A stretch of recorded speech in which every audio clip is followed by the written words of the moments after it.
بسم اللہ الرحمن الرحیم وبہ نستعین وہو خیر الناصر المعین۔ السلام علیکم ورحمۃ اللہ وبرکاتہ۔ سب سے پہلے میں آپ سب مومنین کرام اہل اسلام امت مسلمہ کی خدمت میں یوم انہدام بقیع کے سلسلے میں تعزیت و تسلیت پیش کرتا ہوں۔ چنانچہ آپ بخوبی واقف ہے کہ عالم اسلام صدر اسلام سے لے کر آج تک مختلف مشکلات اور مصیبتوں کا سامنا کرتا آ رہا ہے۔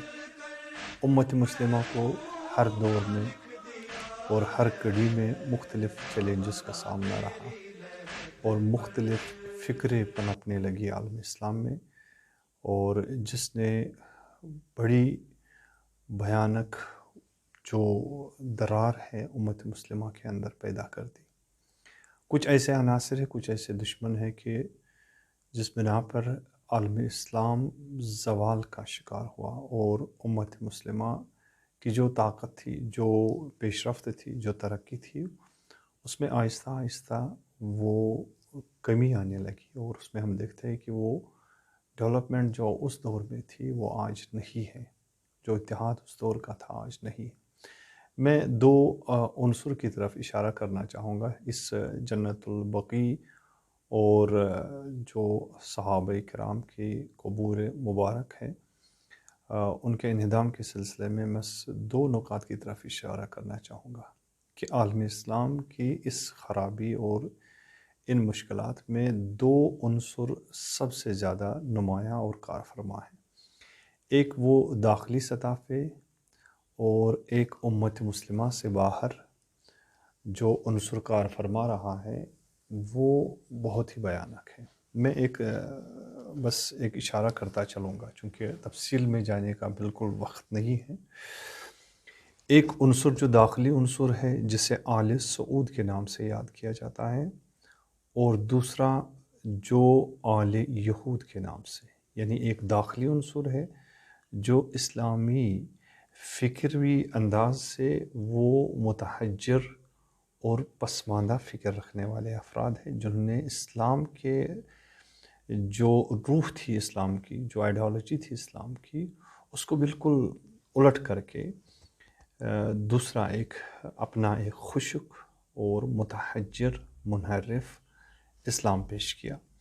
اور دوسرا عنصر جو اس زوال اور امت مسلمہ کے انتشار اور اختلاف کا عنصر بنا اور امت مسلمہ آگے نہیں بڑھ سکی، وہ عنصر آل یہود کا ہے جو بیرونی دشمن ہے امت مسلمہ اور اسلامی آئیڈیالوجی کا۔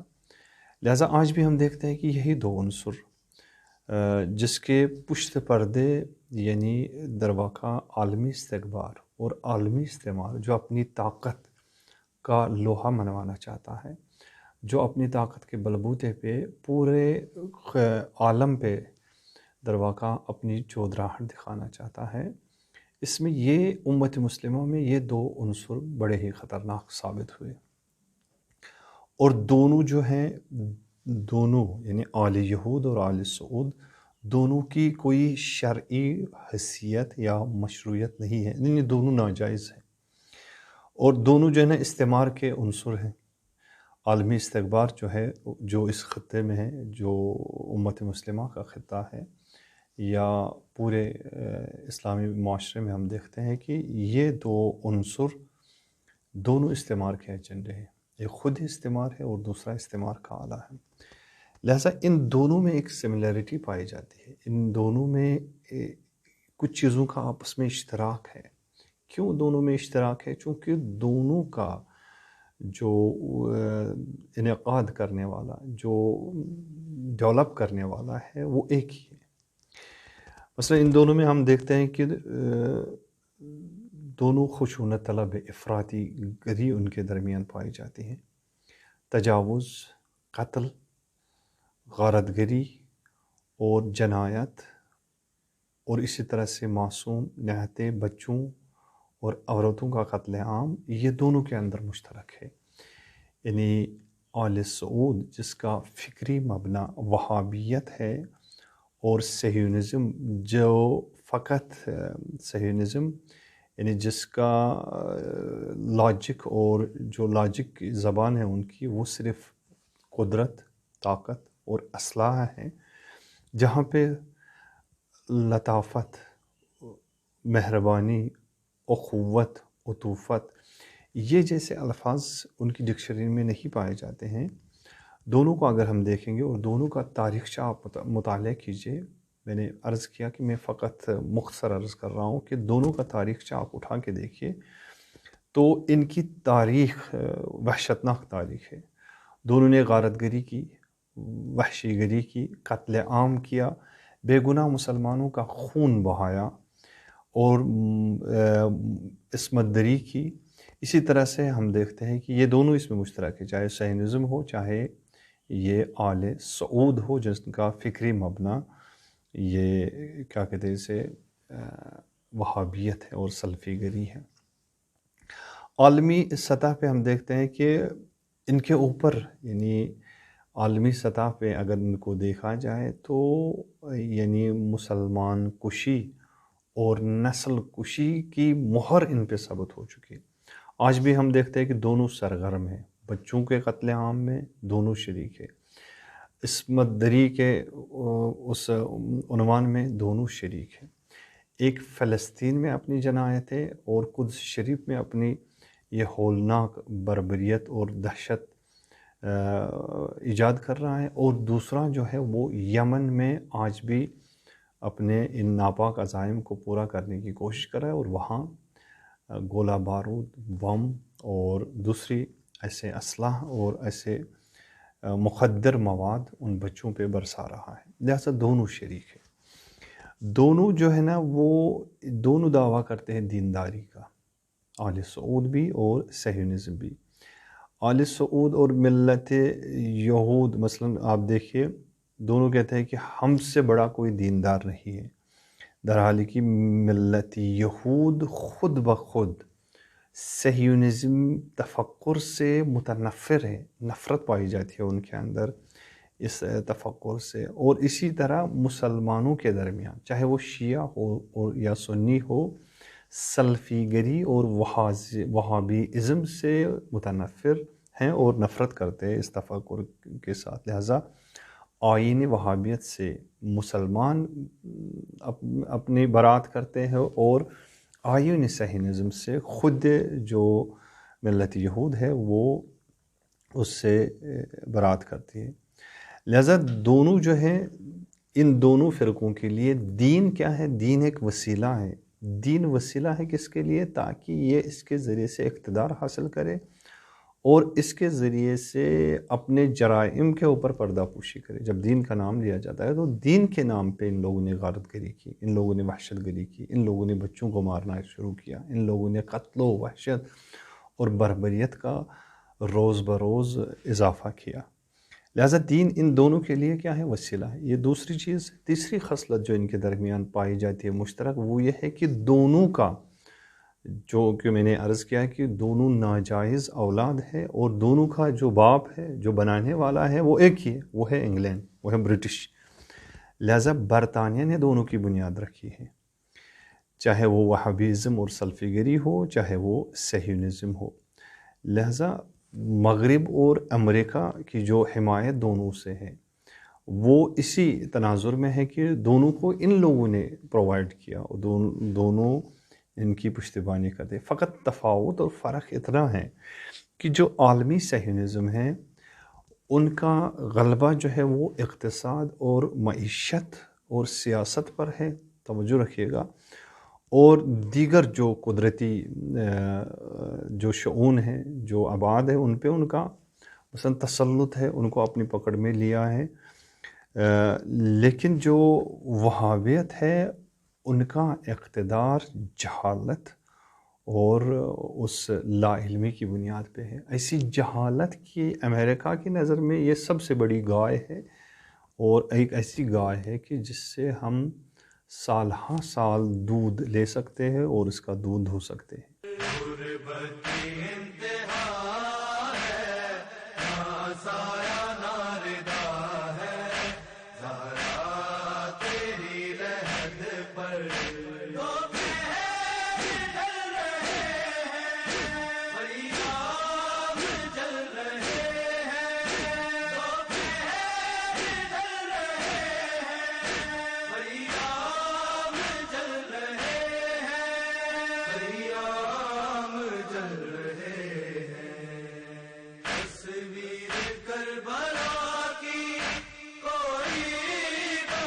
ایک اور خاصیت جو ان دونوں کے درمیان پائی جاتی ہے وہ یہ ہے کہ دونوں نے ناجائز قبضہ کیا. ایک نے بیت المقدس جو قبلہ اول مسلمین نے ناجائز قبضہ کیا ہے، اور دوسرے نے قبلہ مسلمین پہ ناجائز قبضہ کیا ہے، حرمین شریفین پہ. لہٰذا یہ بھی ایک عنصر ہے جو ان کے درمیان پایا جاتا ہے مشترک طور پہ. فرزندان عبد الوہاب اور سلفیوں نے بطور مطلق اس پہ ایک اپنا تصرف کیا ہے اور اپنی مالکیت جتاتے ہیں کہ ہم متولی ہیں، جس طرح سے صہیونزم اور یہودی اپنی مالکیت اور تصرف کا حق جتلاتے ہیں بیت المقدس پہ.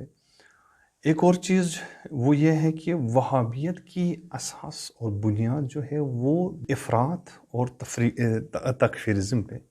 لہٰذا یہ تفکر، افراطی تفکر اور تکفیری، یعنی ان کی نظر میں یہ ہے کہ سارے مسلمان ان کے علاوہ جتنے بھی فرقے مسلمانوں کے ہیں وہ سب کے سب مشرک ہیں، ان سب میں عقیدہ توحید کامل نہیں ہے. درحال یہ خود یہ سب سے زیادہ مشرکانہ کام انجام دیتے ہیں.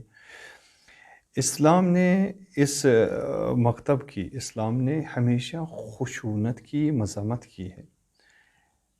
اسلام ایک ایسا دین ہے کہ جس میں بیلنس ہے، جہاں پہ خشونت اس معنی میں نہیں کہ کہیں پہ حملہ کرنا ہے، کہیں پہ ناجائز قبضہ کرنا ہے. خشونت اس معنی میں کہ اگر کہیں پہ کوئی برائی ہے اس برائی کو ہٹانا ہے.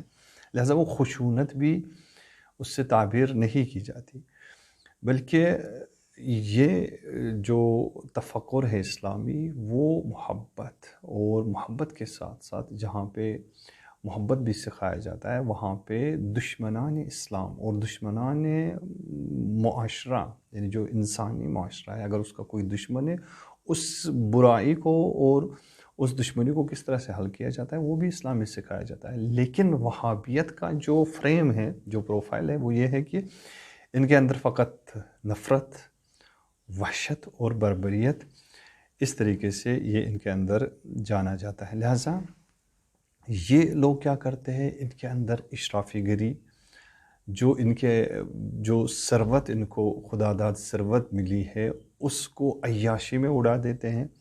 لہذا شہوت اور شہوت رانی کا غلبہ ان کے اندر، یعنی جتنا بھی آپ اندر چاہیں گے تو یہ شہوت رانی اور اشرافی گری اور بادشاہیت ان کے درمیان زیادہ پائی جاتی ہے. لہذا اس خشونت کی وجہ سے اور اس عیاشی کی وجہ سے جو بھی پروڈکٹ ان کے تھے وہ بھی وحشتناک تھے. مثلا داعش، القاعدہ، طالبان، یہ سب کے سب پروڈکٹس انہی کے بنائے ہوئے ہیں کہ جنہوں نے عالم اسلام کو اور پورے عالم میں اسلام کا ایک نیا چہرہ پیش کیا، جو چہرہ اسلام سے جس چہرے کا کوئی یعنی امیج ہی نہیں ہے، کہیں پہ میج ہی نہیں ہوتا یہ چہرہ.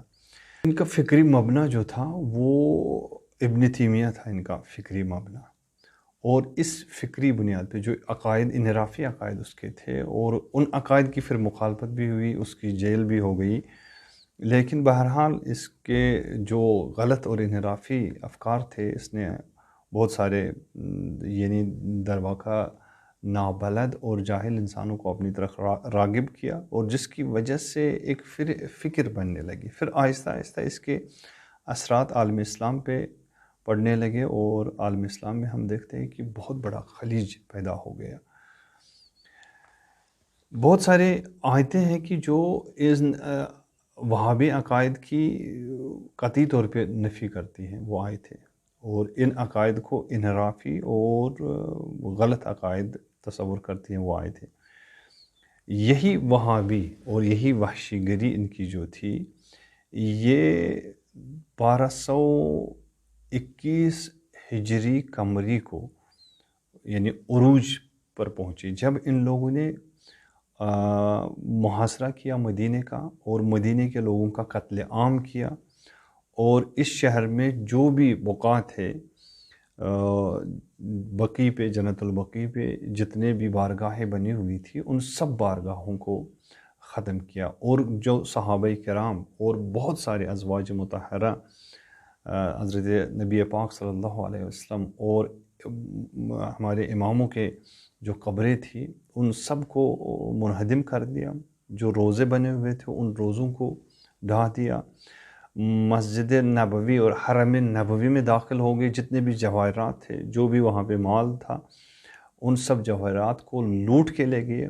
لہٰذا یعنی اتنا ہولناک اور وحشتناک عمل ان کا تھا. پھر اس کے بعد ان لوگوں نے چڑھائی کی کہاں پہ؟ کربلائے معلیٰ پہ. کربلائے معلیٰ پہ بھی حملہ کیا، اور اس حملے میں ان لوگوں نے کربلا کو، سید الشہداء کے مزار اقدس کو مثلا اس میں غارت گری کی، اس کو پامال کیا، اس کو ویران کر دیا، اور پھر یعنی ہزاروں کی تعداد میں وہاں کے مومنین کو، مسلمین کو قتل عام کیا. اور آخر کار جب یہی جو تھے، یعنی جب دوسری مرتبہ، پھر اس کے بعد یعنی یہ تو پہلا حملہ تھا جس حملے میں ان لوگوں نے مثلا جنت البقیع کو مسمار کیا، اور پھر اس کے بعد ترکوں نے اور ترکیان عثمانی جو تھے، ان لوگوں نے واپس حملہ کر کے پھر واپس چھین لیا. پھر اس کے بعد دوبارہ ترکان عثمانیوں نے مثلا مسجد نبوی کی تعمیر کی اور اس پہ وہ گنبد خضرا بنایا، اور جو جنت البقیع ہے اس میں جو قبور ائمہ صحابہ کی قبریں ہیں، ان سب قبروں کو پھر سے ان پہ بارگاہیں بنائی، اور بہت عالیشان بارگاہیں بنائی. لیکن پھر سے قریب 100 سال کے بعد 1344 میں ان کی طرف سے مثلا وہابیوں کی طرف سے پھر سے ایک حملہ ہوا، اور اس حملے میں یعنی پورے شہر پہ قبضہ کیا.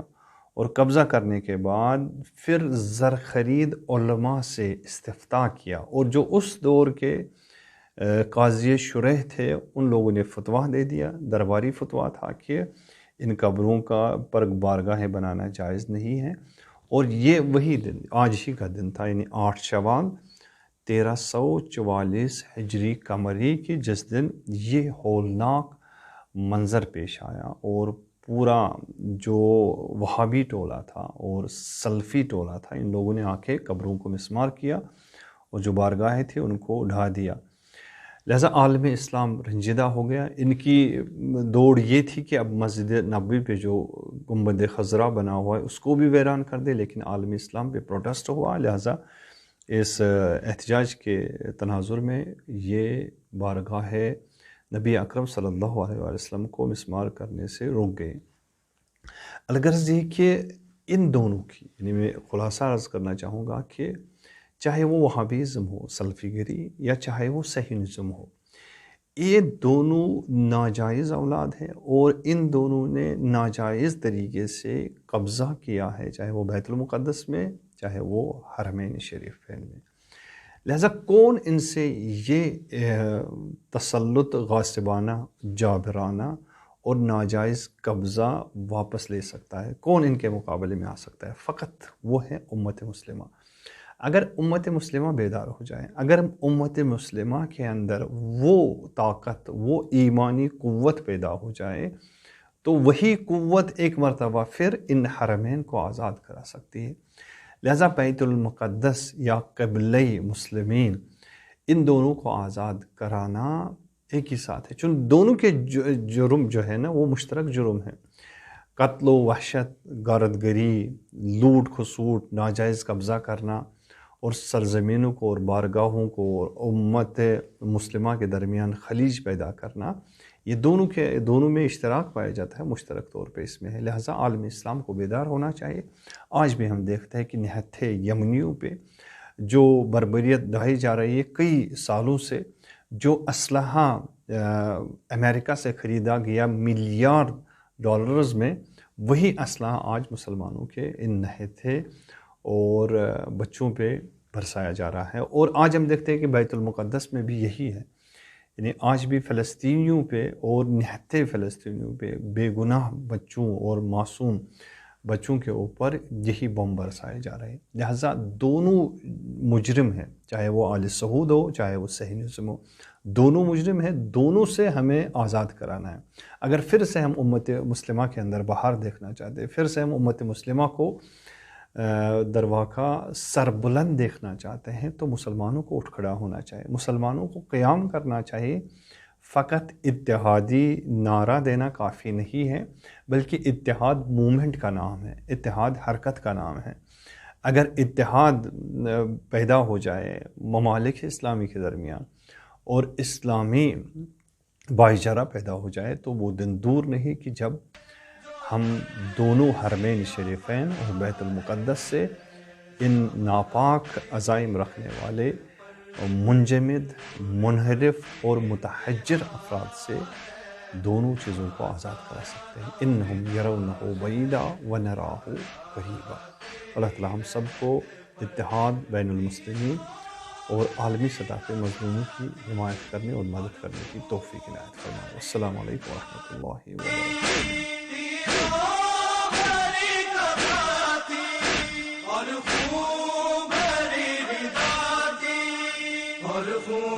وبرکاتہ. شام سے بچا